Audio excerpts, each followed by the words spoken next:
Mi nombre es Diana Pérez, soy profesora de filosofía en la Universidad de Buenos Aires, Argentina. En este video vamos a hablar de los límites de lo mental.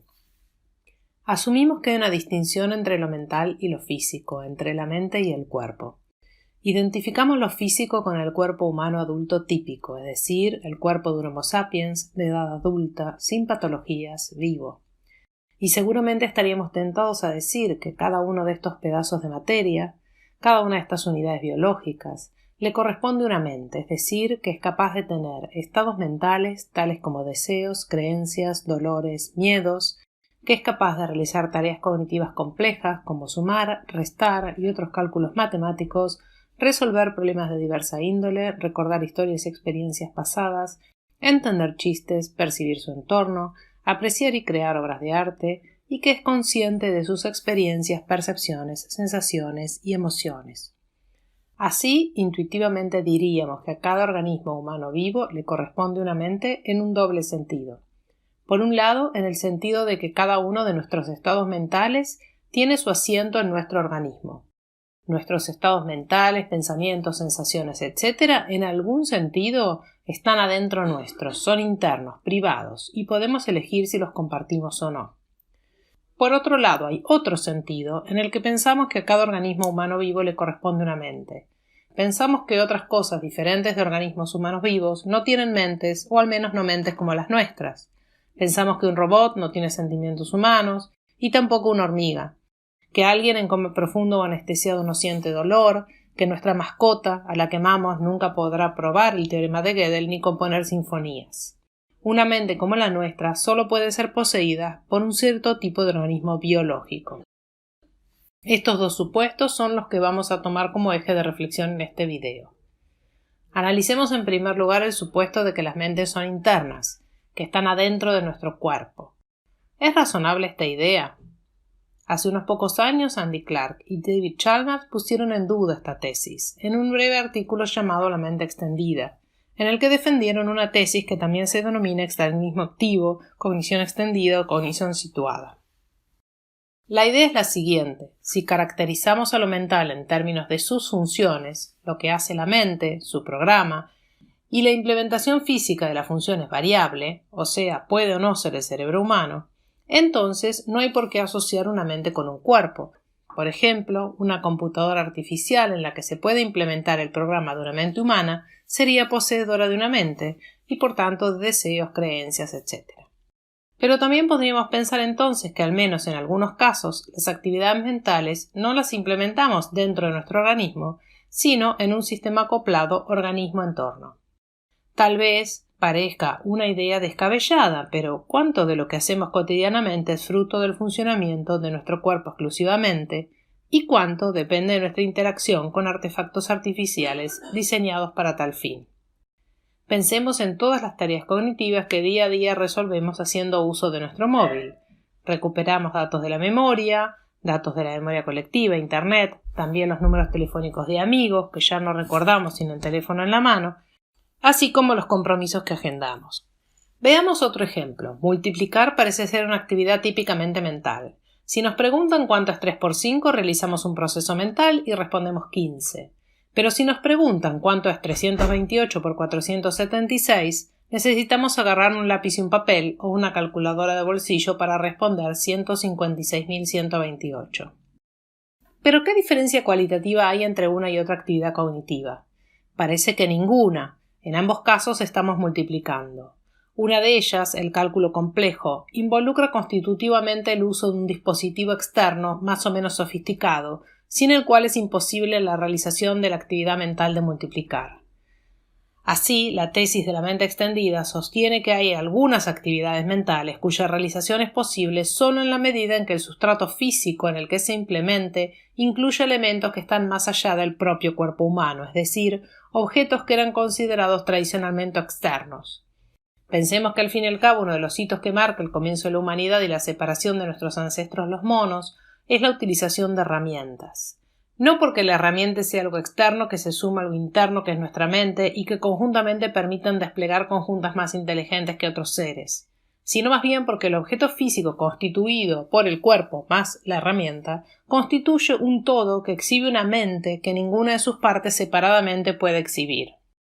Tal vez la idea más interesante sea reconocer que, dada la inmensa plasticidad del cerebro humano, lo que nos caracteriza como especie no sea nuestra mente en tanto resultado exclusivo de nuestra dotación biológica, sino la capacidad que tenemos de crear herramientas y artefactos. Algunas herramientas están diseñadas para potenciar nuestras capacidades físicas. Pensemos en lo que podemos levantar con una polea y lo que podemos levantar sin ella. Pero hay otros dispositivos que creamos para potenciar nuestras capacidades cognitivas. Pero una vez que creamos las herramientas, tales como el alfabeto, el sistema numérico decimal que incluye el 0, los teléfonos móviles, etc., no solo podemos ampliar capacidades ya existentes, sino que podemos reconfigurar nuestras capacidades cognitivas de maneras novedosas. Más aún, algunos hechos médicos y tecnológicos contemporáneos nos llevan a repensar las fronteras no solo de la mente, sino también del cuerpo, tal como se las ha concebido tradicionalmente en las discusiones acerca del problema mente-cuerpo. ¿Dónde termina mi cuerpo y dónde empieza lo demás? La pregunta puede parecer una tontería. Claro que sé dónde termina mi cuerpo, en mi piel, uno podría decir. Sin embargo, esta época de silicones, prótesis y trasplantes nos obliga a replantearnos la pregunta.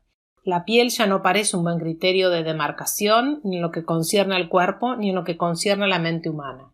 Somos cyborgs con prótesis a veces removibles, como el móvil, a veces fijas, como un implante coclear, una lente intraocular, tal vez en un futuro no muy lejano, un chip con información almacenada.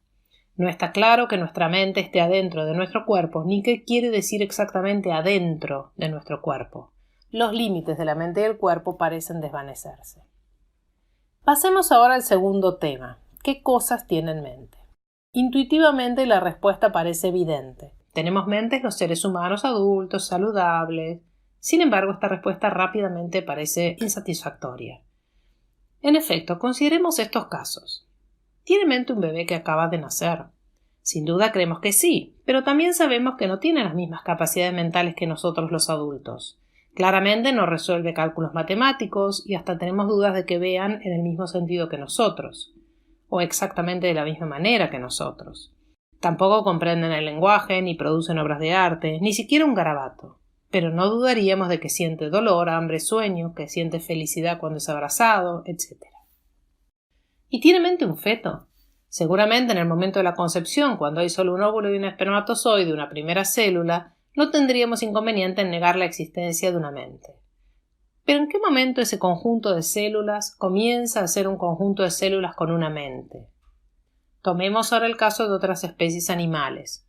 Asumiendo la teoría de la evolución, estamos muy cerca de muchas otras especies, que incluso se comportan en muchos aspectos relevantes como nosotros. Hay monos que son capaces de emitir sonidos diferentes para advertir a sus congéneres acerca de la presencia de diverso tipo de predadores, aves que construyen complejas viviendas, incluso adornándolas para atraer a sus parejas. Sin duda estamos dispuestos a atribuir una enorme cantidad de estados mentales a nuestras mascotas y a los animales con los que interactuamos cotidianamente. ¿Y los artefactos diseñados por los seres humanos, los robots, los androides, tienen mente? Sin duda nos conectamos con diversos artefactos reales e imaginarios como si tuvieran mente.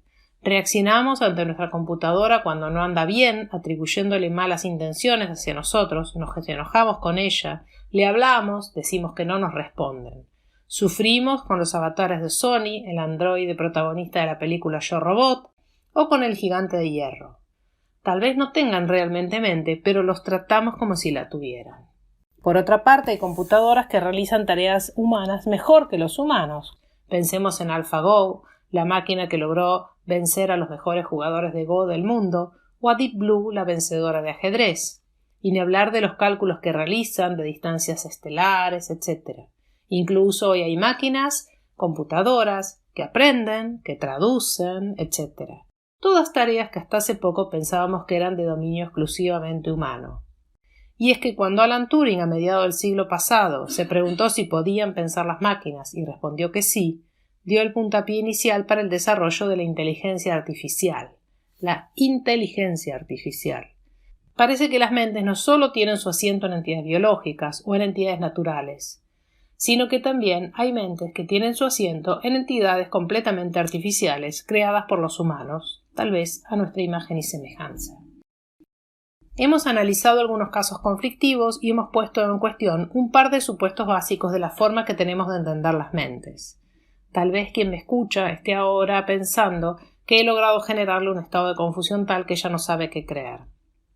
Así es la filosofía, esta es su función, mostrarnos que las cosas no son tan simples como parecen a primera vista, que hay que adoptar una actitud crítica ante lo que nos parece obvio, que hay preguntas pendientes para pensar siempre.